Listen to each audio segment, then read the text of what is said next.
야훼의 말씀은 반드시 이루어진다 합니다.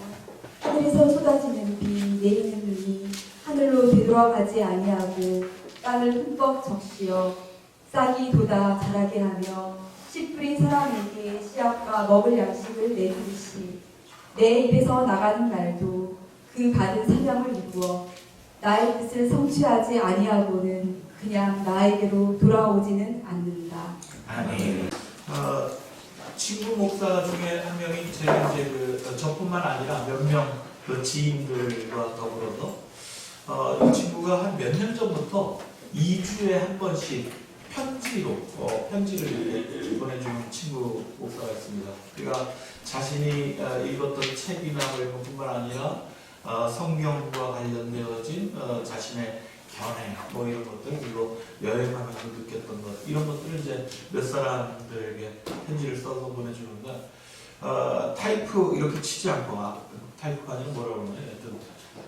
컴퓨터로 워드로 치지 않고 직접 손글씨로 써가지고 그거를 일일이 다 복사해서 그래서 보내줍니다. 메일로 보내거나 카톡으로 보내도 될 텐데 그러지 않고 굳이 우체국에 가서 우표 한 장 한 장 다 자기가 붙여가지고 그렇게 해서 2주에 한 번씩 보내주는 소중한 친구입니다. 그래서 굉장히 많이 여러 가지를 이제 그 친구와 같이 나누면서 보내는데 이번에는 별로 답장하는 경우는 없죠. 그냥 읽고 고맙다 이렇게 생각하고 연말이나 뭐 이럴 때 우표값 정도 보내준다고 생각하고 연락하고 뭐 그런 정도였는데 이번에 온 거에는 제가 답장을 하나 좀 써서 보냈습니다. 어떤 내용이 왔었냐면 이제 여러분들이 세상에 일이 자기 뜻대로 막 이렇게 살다 보면 일이 자기 뜻대로 풀리지 않잖아요. 그리고 뭔가 세상에 잘못되어져 가는 것들, 막 이런 일들이 벌어지고 하면 보통 우리 사람들은 두 가지의 성향으로 나뉜다라고 합니다. 어떤 사람들은 자기 뜻대로 일이 잘 안 되었을 때 그 책임을 자신에게, 자신의 능력 부족으로 돌리는 사람들이 있어요. 이걸 이 친구는 내 벌, 그러니까 스스로를 벌하는 것이라고 그렇게 적었습니다. 그거의 근거는 이게 되게 이제 종교적으로부터 종교인들이 많이 그런 성향들을 보인다 이렇게 썼는데요. 왜냐면 몇 년 전에 여러분들 한참 오래됐죠. 우리 사회에 막 펼쳐졌던 천주교의 네타시오 운동 아시죠? 그 네타시오 운동이 그냥 나온 게 아니고 그것은 사실은 죄와 의무 소홀, 그러니까 의무를 소홀히 했을 때 자신의 가슴을 3번 치면서 내 탓이오, 내 탓이오, 내 탓이오 소리다 라고 하는 천주교의 기도문이 있습니다. 이게 세 번째 속하는 기도문인데요.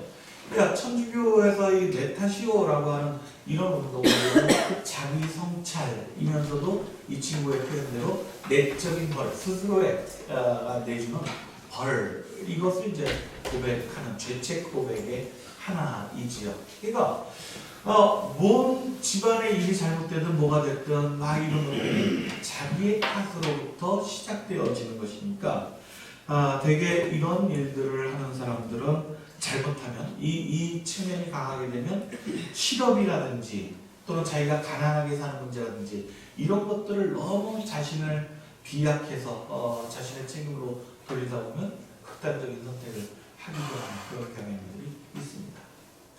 이 내벌이라고 하는 거하고 반대 단어로 쓰면 뭐가 있을까요? 외벌, 밖으로부터 벌을 돌리는 거죠. 밖으로 벌을 돌리는 겁니다. 대개 80년대 운동권들 또 지금 시민사회단체나 NGO 뭐 이런 단체의 성향을 가지고 있는 분들이 이 세상이 잘못되고 있는 거나 또는 내가 좀 이렇게 뭔가 뜻대로 잘 안 되어지는 일들 이런 것을 밖의 요인에 그 책임을 묻게 되어지는 거죠. 뭐 하여튼 타인뿐만 아니라 이것은 구조적인 악이다 라고 그렇게 해서 구조를 바꾸는 것이 중요한 일이다 이렇게 얘기합니다. 이 외벌이 너무 강해지면 사실은 사회가 끊임없이 혼란스러울 수밖에 없지요. 이걸 혼란이라고 얘기를 해야 될지 어떨지 모르겠습니다만 곳곳에서 집단적으로 모든 생겨지는 어려움들, 가난함이라든지 병듦이라든지 또는 부조리라든지 이런 것들에 대한 집단의 소리들이 이곳저곳에서 터져나올 수밖에 없는 그런 상황을 맞게 되어집니다. 이건 그러니까 세상을 바꿀 것인가, 나를 바꿀 것인가 이런 이분법적인 어떤 그런 문제처럼 보여지게 되는 겁니다. 그래서 저는 이 친구가 이제 이런 글을 보내왔길래 제가 종교적 성향을 가지고 있는 사람들이 자기 성찰의 내벌적 성향이 강하다라는 거에 난 동의할 수가 없다. 사실은 종교적 성향을 갖고 있는 사람들이 자기 성찰하는 것은 맞지만 거기서 그쳐지는 것이 아니라 오히려 그로부터 시작되어서 사회 변혁, 즉 구조적 모순들을 해결하기 위해 더 결사적으로 목숨을 내놓고 그렇게 싸우는 투쟁의 길을 가는 것이 그것이 종교적 자기 성찰의 근본적 목적이다. 뭐 이제 막 그렇게 하고 이제 좀 이야기를 보냈어요. 예로 들면 지난주 월요일날 저는 경기도 이병에 있는 반리교 연수원에서 기독교 환경회의가 있었습니다. 기독교 환경회의에 가면 각 교단의 이런 환경운동 진영 하는 사람들이 주로 모이는 데인데요. 교단의 사람들만 오는 게 아니고 YMCA나 YWC 그리고 일반 환경단체 우리가 아는 뭐 녹색 소비자연대 또 환경운동연합 이런 분들도 같이 참관하면서 같이 이야기를 나눕니다.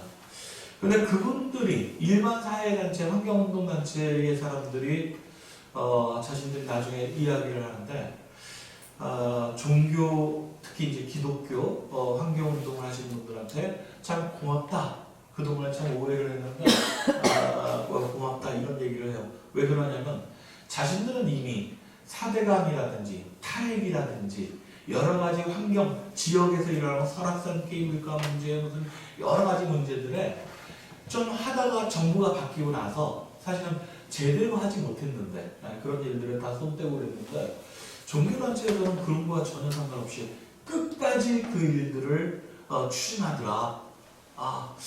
그런 거 보면서 평상시에는 종교인들이 자꾸 세상의 이런 구조화되어진 시스템 문제에 별 관심 없는 것처럼 그래서 미적되는 것처럼 오해했었는데 그런 것이 아니라 지금 이 시대를 보니까 어쨌든 종교 환경단체야말로 끝까지 어쨌든 더 결사적으로 활동하는 걸 봤다 이런 얘기들을 하더라고요.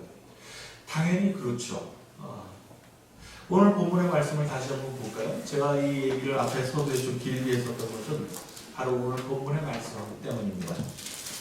이사야서 55장 10절의 말씀입니다. 하늘에서 쏟아지는 비, 내리는 눈이 하늘로 되돌아가지 아니하고 땅을 흠뻑 적시어 땅이 싹이 돋아 자라게 하며 씨 뿌린 사람에게 씨앗과 먹을 양식을 내주듯이 내 입에서 나가는 말도 그 받은 사명을 이루어 나의 뜻을 성취하지 아니하고는 그냥 나에게로 돌아오지 않는다. 하나님의 은총으로 하늘에서 내리는 눈이나 비 이런 것들은 그저 왔다가 하늘로 되돌아가지 않습니다. 하나님의 말씀 또한 우리에게 내려지는 그 복음의 말씀 또한 그저 우리들이 일주일에 한 번 예배드리러 와서 말씀 듣고 고개 끄덕거리고 아멘하고 그리고 돌아가면 싹 사라지는 그런 것들이 아니라는 거예요. 그것은 땅에 스며들어 생기를 머금고 싹을 틔우고 그 싹이 줄기가 되어지고 열매를 맺는 그런 하나님의 뜻을 이루는 그때까지 결실을 맺게끔 하는 것, 그래야만 하나님께 영광이 돌려진다는 겁니다. 환경 문제를 가지고서 막 투쟁을 하고 막 이러는 사업들 중에 우리가 대표적으로 4대강 얘기 많이 하는데 4대강 싸움을 막 하다가 시민사회 단체들은 사실은 이명박 정부에서 4대강 다 지어져 버리고 나니까 그 다음은 투쟁의 동력을 잃어버렸습니다. 그런데 믿는 이들에겐 싸움의 끝이 있는 것이 아니지요. 비록 사람에 의해서 돈에 의해서 댐은 지어졌지만 하나님의 자연세계라고 하는 믿음을 갖고 있으면 그 댐을 7번에 7번을 더 돌더라도 그 댐이 무너지고 자연세계로 회복되어질 그날까지 사실은 믿는 자들의 복음은 사실은 끝까지 하나님에 대한 믿음을 놓지 않는 것입니다. 땅에 스며들어 그래서 그것이 생기를 먹고 싹을 틔우고 열매를 맺을 때까지.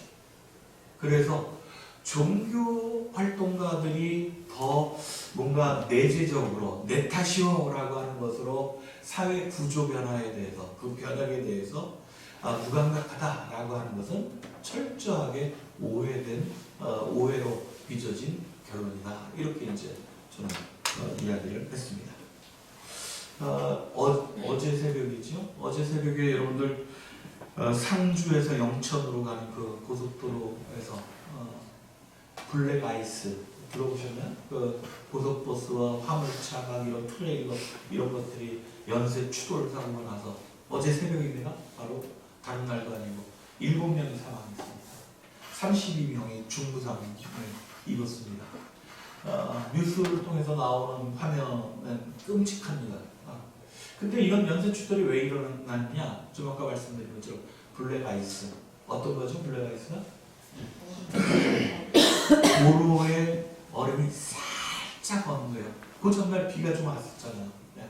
비가 살짝 오고 그리고 나서 이게 따뜻한 햇살이 비춰지지 못하는 그늘진 곳이라 그러다 보니까 그것이 살짝 얼었는데 평상시 같으면 그러면 살짝 얼은 것도 보일 수 있는데 여기에 또 먼지가 끼게 됩니다.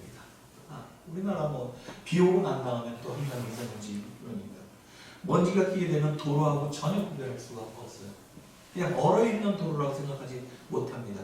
그냥 달려오던 차들이 미끄러지고 서로 부딪히고 그래서 이렇게 수많은 사상자가 어제 발생했습니다. 도로니까 내렸던 비가 땅속으로 침투하지 못하고 그냥 얼어버렸죠. 그 위로. 이걸 불투수율이라고 얘기합니다. 비가 내려서 땅에 스며드는 그 정도, 이 비율을 불투수율이라고 하는데요. 아까 말씀드린 것처럼 지난 기독교 환경회의 때 주재 강사로 오셨던 분이 동국대의 그 바이오 생태 서비스 학과 교수님이래요. 그러니까 뭐 이름을 굉장히 어렵게 하지만 어쨌든 이분은 생태 서비스 얘기가 어떤 얘기냐면 생태계, 자연적인 생태계가 우리 사람들에게 얼마나 이로운 것들을 제공해 주는지 이런 것들에 대해서 이제 하는 교수시죠. 그분 입에서 됐던 부천 얘기가 툭 나왔습니다. 대장동 신도시, 뭐 이 삼기 신도시 얘기하면서 걱정이라고 막 얘기를 하시더라고요. 왜 그러냐면 우리 다 알고 있는 얘기인데 부천이 인구 밀도도 서울 다음으로 가장 높고요. 녹지율은 전국에서 최하입니다. 좀 전에 말씀드린 이 불투수율, 비가 내려서 이 물이 땅 속으로 스며드는 그 정도, 그 퍼센테이지, 이것은 어디가 1등입니까? 부천이 전국 최고입니다. 부천이 61.7%, 이분이 이제 그때 나온 자료에서 제가 봤는데, 부천 61.7% 전국 최고, 서울이 54.4%, 수원 49.3%, 목포 46.3%. 그러니까 50%대를 넘어서는 건 서울하고 부천입니다. 그러니까 땅을 밟기가 쉽지 않다는 거예요. 다 아스팔트로 덮여 있다는 겁니다. 실제 그래서 부천에 지금 이 중산동 뭐 이쪽에도 지난번 비가 많이 왔을 때 그냥 막 물이 차고 막 이런 것들 벌써 빠져나갈 수 있는 구멍이 한계량을 초과하고 있다는 거죠. 단순히 우리가 도로를 아스팔트로 덮는다라고 하는 것만 이것이 문제일까? 그렇지 않습니다. 오늘 본문의 말씀은 자꾸 여러분들 되뇌이셔야 합니다. 하늘에서 쏟아지는 비, 내리는 눈, 하늘로 되돌아가지 아니하고 땅을 흠뻑 적시어 싹이 돋아 자라게 하며 씨 뿌린 사람에게 씨앗과 먹을 양식을 내주듯이. 하늘에서 내린 비, 하나님의 은총은 땅에 스며들어야 합니다.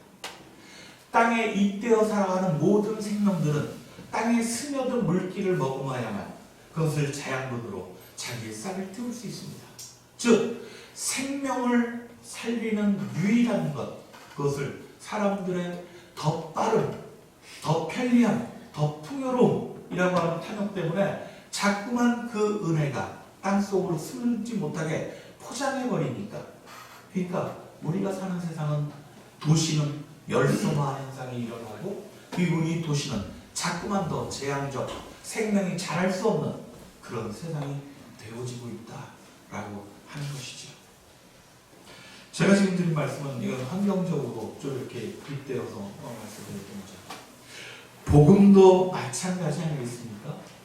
하나님의 말씀이 우리 안에 심어지고 우리 삶에 스며들 땅에 빗물이 스며들듯이 하나님의 말씀이 우리 삶에 스며들어야만 하나님의 생명의 기운이 우리한테서 싹이 트고 자라나고 열매를 맺게 되어지는데, 그런데 여러분들, 우리는 하나님의 말씀이 우리 삶에 스며들 수 있도록 우리는 온전히 나를 벗겨내고 있는가요? 자연 그대로의 그런 모습으로 주 앞에 나아갑니까? 그러지 않잖아요.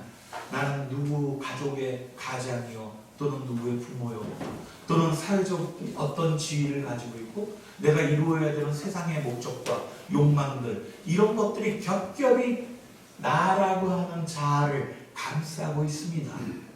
마치 그냥 맨 땅 위에 아스팔트가 깔리고 그 위에 또 뭔가 다른 것으로 덮는 이 시대의 도시처럼 우리들의 삶도 다른 모습으로 세상의 욕망과 조건들로 자꾸 겹겹이 쌓고 있으니까, 그러니까 블랙아이스가 생겨나지는 것처럼 우리들의 삶도 자꾸 하나님의 뜻과 목적과 빗나가는 겁니다. 미끄러지는 거죠. 하나님의 뜻 가운데 우리는 산다 이렇게 얘기하면서도 여전히 하나님이 바라보는 그 시선으로 우리가 바라볼 수 없는 겁니다. 다른 데 있지 않습니다. 성경을 읽지 않는 우리들의 생활 습관들도 그런 거죠. 성경이 그냥 생활 속에 우리의 실제 생활에 도움이 된다. 아니, 도움 정도가 아니라 그것이 이 세상을 살아가는 생명의 젖줄이다 라고 생각해야 마땅한 것인데, 사실은 그거보다는 교양서가 됐든 전공서적이 됐든 다른 세상에 필요한 것들에만 많은 시간을 할애하면서도 우리 성경을 그렇게 가까이 하지 못하잖아요. 성경을 완독하라는 말씀이 아닙니다. 하나님의 말씀이 우리 삶에 스며들지 않고 있음을 우리가 경계해야 한다는 말씀입니다. 성경을 왜 읽습니까? 교양을 얻기 위해서도 아니요, 마음의 위안을 얻기 위함도 아닙니다. 뭐 우리 교회는 그럴 일 없습니다. 성경 많이 읽었다고 상 받으려고 그렇게 읽는 것도 아닙니다.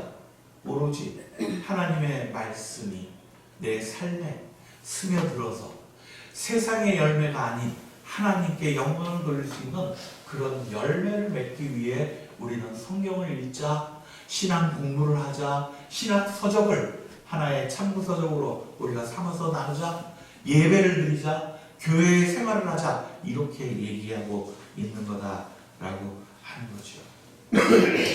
집행교회 여러분, 제가 오늘 드린 이 말씀들은 오늘 말씀 되새김 주일이기 때문에 그래서 드리는 말씀이기도 하고, 지난주가 12월 둘째 주는 항상 우리가 성서주일 이렇게 모든 교단들이 함께 지내기도 하거든요.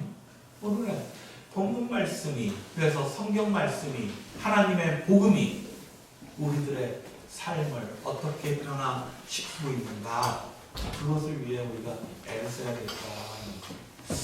내년부터는요, 말씀 되새김 주일에 제가 설교를 할 때 이렇게 설교하고 저희가 예배 마치면 김밥들 구역별로 나눠서 공간을 분리해서 서로 토론을 하시잖아요. 그래서 설교 이야기에 대해서 합니다.